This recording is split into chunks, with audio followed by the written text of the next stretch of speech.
Okay guys, so how to find information about your guest in a booking.com if you're a host.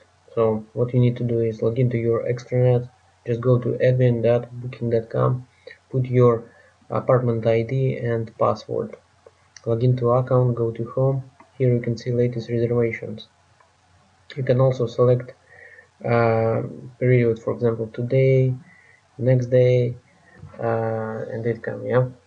Also, if you need to find even more old some reservations or in future, uh, here are not all reservations. We need to go to reservations, yeah, and click select date range from until, and click on show, and you will see all reservations what you have.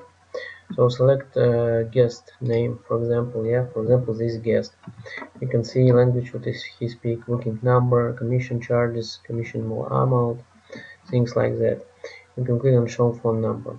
If we can also click on the guest name, and we can see also uh, some information about this guest. So you can see guest name, surname. You can see guest booking com. This so we joined this year, complete 1-2 stays, cancel half of the reservations, and marked as no shown, and no bad information reported on that guest. So why you should check this reservation like this? Because if you have last minute bookings, sometimes you need to check guest before he will arrive, especially if you have self check-in in your apartment. Okay guys, hope this video was helpful. Make sure to like, subscribe, and check my other videos.